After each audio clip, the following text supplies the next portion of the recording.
আসসালামু আলাইকুম, আমি Faiyaz bin Hossain. Welcome to FS tutorial.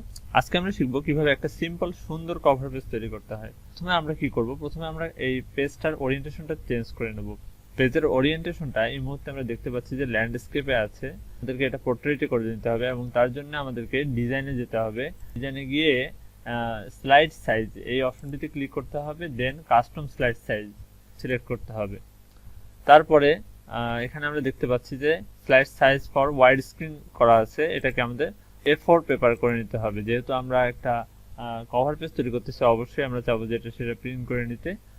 So আমরা A4 পেপারে নেব এবং দেন এটাকে আমরা পোর্ট্রেট মোডে করে নেব। আচ্ছা, আমরা এখন ম্যাক্সিমাইজটা সিলেক্ট করছি। Click to add title, subtitle এগুলো আমাকে সরাই ফেলতে হবে। কন্ট্রোল A প্রেস করে ডিলিট বাটনটি প্রেস করলেই আপনার এগুলো চলে যাবে। দেন আপনি করবেন কি, আপনি আপনার পেজের ব্যাকগ্রাউন্ড ফরম্যাটটা চেঞ্জ করবেন। আমরা আসলে যেভাবে আমাদের কভার পেজটা তৈরি করতে যাচ্ছি, সেক্ষেত্রে আমরা ব্যাকগ্রাউন্ড ফরম্যাটটা চেঞ্জ করে নেব। আমরা এখানে প্যাটার্ন ফিল করে নেব। প্যাটার্ন ফিল, এখানে অনেকগুলো প্যাটার্ন দেওয়া আছে, আপনি চাইলে যে কোনো একটা সিলেক্ট করতে পারেন। আমরা 3 নম্বর প্যাটার্নটা সিলেক্ট করব। প্যাটার্নটা সিলেক্ট করার পরে এখন আমরা ইনসার্ট অপশনে যাব। ইনসার্ট অপশনে গিয়ে শেপ অপশনে যাব। সেখানে আমরা রেক্ট্যাঙ্গেলস নামে এখানে অপশন দেখতে পারবো। রেক্ট্যাঙ্গেল সিলেক্ট করে আমরা আমাদের পেজের বাম সাইড থেকে ক্লিক করে ডান দিকে শেষ পর্যন্ত নিয়ে আসব। নিয়ে আসলে আমরা একটা সুন্দর শেপ দেখতে পারবো। এই শেপটি আমরা প্রথমে শেপ ফিলে গিয়ে আমরা এটার কালারটা চেঞ্জ করে দেব। এখানে আমরা ব্লু কালারটা সিলেক্ট করছি, আর শেপ আউটলাইনটা আমরা এখানে নো আউটলাইন করে দেব। এখন আমরা আবার ইনসার্ট অপশনে যাব। সেখান থেকে আবার শেপ সিলেক্ট করে আবার আমরা রেক্ট্যাঙ্গেল সিলেক্ট করব। রেক্ট্যাঙ্গেল সিলেক্ট করার পরে আমরা পুরো পেজটা জুড়ে আমাদের রেক্ট্যাঙ্গেলটা দিয়ে দেব। দেওয়ার পরে আমরা এখন রেক্ট্যাঙ্গেলটার শেপ ফিলটা নো ফিল করে দেব। নো ফিল করে দিলে আমরা এখানে দেখতে পারবো সাইড দিয়ে একটা শেপ আউটলাইন হয়েছে। আমরা শেপ আউটলাইনের কালারটা ব্লু দেব। শেপ আউটলাইনে লেফট ক্লিক করলে আমরা এখানে দেখতে পারবো ওয়েট আছে। ওয়েটে গিয়ে আমরা যদি চাই তাহলে ওয়েটটা একটু বাড়াই দিতে পারবো। আমরা এখানে ওয়েটটা একটু বাড়াই দেই। বাড়াই দিলে আমাদের একটা সলিড আউটলাইন ক্রিয়েট হয়ে যাবে। ওকে, আমাদের একটা সুন্দর আউটলাইন ক্রিয়েট হয়ে গেল। আমরা চাইলে এখানে আরো অনেক অপশন আছে, আপনারা চাইলে যে কোনো একটা অপশন নিতে পারেন। এখন আমরা ইনসার্ট অপশনে গিয়ে পিকচার সিলেক্ট করে দিস ডিভাইসে গিয়ে আমি আমার লোগোটা ডেস্কটপের মধ্যে রেখে দিয়েছি। আমি সেখান থেকে লোগোটা ইনসার্ট করে নেব। এই যে আমার লোগোটা আমি ইনসার্ট করে নিলাম।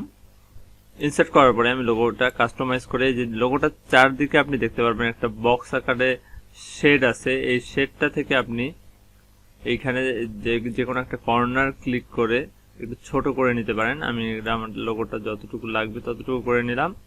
করে নেওয়ার পরে এই যে দেখেন, আপনি মিডল পয়েন্টে নিয়ে আসলে এরকম একটা লাইন দেখা যাবে, তার মানে আপনি বুঝতে পারবেন যে আপনি মিডলে আছেন। সো এটা আমি এখানে রেখে দিলাম। রেখে দেওয়ার পরে এখন আমি আমার টেক্সট ফাইলগুলো অ্যাড করব। আমার এখানে যেহেতু এই ব্লু শেপটা দিয়ে আমি বোঝাতে চাচ্ছি যে আমার মেইন টপিকটা কি, যে এই অ্যাসাইনমেন্টের টপিকটা আমি এখানে লিখে নিচ্ছি। আমার টপিকটা লেখা শেষ হওয়ার পরে আমি টপিকটা কন্ট্রোল A প্রেস করে একটু বড় করে নিচ্ছি আমার পেজের সাইজ অনুযায়ী এবং এটাকে বোল্ড করে নিলাম। বোল্ড করে আপনি চাইলে আপনার টপিকের ফন্টটা চেঞ্জ করে নিতে পারবেন। আমি এখানে ফন্টটা চেঞ্জ করে এই ফন্টটা দিচ্ছি এবং এটা আরেকটু বড় করে নিচ্ছি, তাহলে দেখতে সুন্দর লাগবে। এখন আমি আমার কোর্সের ইন্ট্রোটা লিখে দেব। সেটার জন্য আমি ইনসার্ট অপশনে গিয়ে টেক্সট বক্স সিলেক্ট করলে এখানে একটা টেক্সট বক্স চলে আসবে। আমি এখানে কোর্স ইন্ট্রো লিখে নিচ্ছি। আমার কোর্স ইন্ট্রোটি লেখা শেষ। কোর্স ইন্ট্রোটি লেখা শেষ হওয়ার পরে আমি এখানে কন্ট্রোল A প্রেস করে আমি এটা একটু বড় করে নিচ্ছি যতটুকু আমার লাগবে। এখন আমি আমার কোর্স ইন্ট্রো এটা বোল্ড করে দিচ্ছি, আর এটাকে আমি আমার কালারটা চেঞ্জ করে লাইট ব্ল্যাক কালার দেব। আর আমার কোর্সের নেমটা আমি এখানে আর একটু বড় করে দিচ্ছি, দিয়ে আমি এটার কালারটা চেঞ্জ করে দেব। কালারটা এখানে আপনি আইড্রপার নামে একটা অপশন আছে, দেখতে পারবেন। এটা দিয়ে আপনি যে কোনো জায়গা থেকে যে কোনো কালার সিলেক্ট করতে পারবেন। আমি আমার টপিকের যে শেপটা আছে সেই শেপটার কালারটা এখানে সিলেক্ট করব। আর আমি আমার রিসেন্টলি ইউজ ফন্টে দেখতে পারবো আমার একটু আগে আমি যে ফন্টটা ইউজ করছি সেটা চলে আসছে, আমি ওটাই সিলেক্ট করে দেব। ওকে, আমার কোর্স ইন্ট্রো হয়ে গেল। এখন আমি আমার টিচার এবং আমার নিজের ইনফোটা নিচে দিয়ে দেব। এখন আমরা আবার ইনসার্ট অপশনে যাব। ইনসার্ট অপশনে গিয়ে একটা টেক্সট বক্স অ্যাড করব। টেক্সট বক্স অ্যাড করে সেখানে আমি আমার ফ্যাকাল্টির নেমটা লিখে দেব। ফ্যাকাল্টির নেমটা লেখার পরে সেই ফ্যাকাল্টির নেমটা আমি একটু বোল্ড করে দিচ্ছি আর একটু বড় করে দিচ্ছি। অবশ্যই যেহেতু আমাদের এটা বের হয়ে যাচ্ছে, আমাদেরকে পরের লাইনে যেতে হবে। আর পরের লাইনে যাওয়ার পরে দেখতে পাচ্ছি একেবারে বাম সাইড থেকে প্রত্যেকটা লাইন ক্রিয়েট হচ্ছে। আমরা সেটাকে মিডল পয়েন্টে নিয়ে আসতে পারি। সেটার জন্য আমাদের করতে হবে এই যে প্যারাগ্রাফে গিয়ে সেন্টার, কন্ট্রোল ই প্রেস করলেও হবে। সেন্টার দিলেই আমার লাইনগুলো সেন্টারে হয়ে যাবে। আবার আমরা এখন ইনসার্টে যাব। ইনসার্টে গিয়ে টেক্সট বক্স সিলেক্ট করে আমাদের ডেট অফ সাবমিশনটা দিয়ে দেব। ডেট অফ সাবমিশন দেওয়ার পরে আমরা ডেট অফ সাবমিশনটাকে একটু বড় করে দেব আর বোল্ড করে দেব। এরপর ইনসার্টে গিয়ে আমরা টেবিল ইনসার্ট করব। 2:2 টেবিল নেব। আমরা এখন এই প্রথম টেবিলটিকে মার্জ করে দেব। এটাকে মার্জ করে দিতে গেলে প্রথম রো এর কলাম দুইটাকে একসাথে আমরা সিলেক্ট করব। সিলেক্ট করার পরে এখানে মার্জ সেল দিলেই মার্জ সেল হয়ে গেল। এখন আমরা একটু জুম ইন করে দেখতে পারবো যে এখানে মার্জ হয়ে গেছে। এটা মার্জ হওয়ার পরে আমরা এখানে লিখবো সাবমিটেড বাই। এটা আমরা কন্ট্রোল এ দিয়ে হোমে গিয়ে প্যারাগ্রাফ থেকে মিডলে করে নেব। তাহলে আমার সাবমিটেড বাইটা মিডল থাকবে এবং আমার নেম আর আইডি দিয়ে দেব। আমি আমার নেমটাকে একটু বোল্ড করে দিচ্ছি আর আমার আইডিটাকে একটু বোল্ড করে দেব। আপনারা চাইলে আপনাদের টেবিলটাকে একটু বড় করে নিতে পারেন।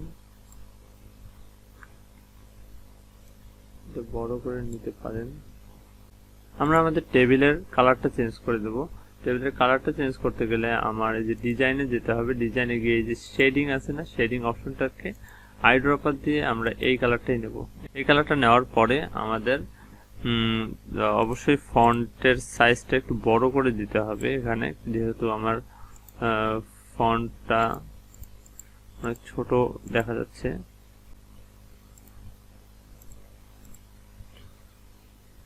তাহলে হয়ে গেল আমাদের সুন্দর সিম্পল একটা কভার পেজ। আমরা এখানে অবশ্যই আমাদের আবার দেখার পরে দেখবো যে কোথায় কোথায় চেঞ্জেস আনা দরকার। আমরা এখানে চেঞ্জগুলো করব।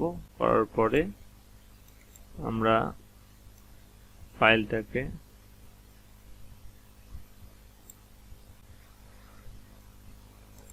হয়ে গেল আমাদের সুন্দর একটা কভার পেজ।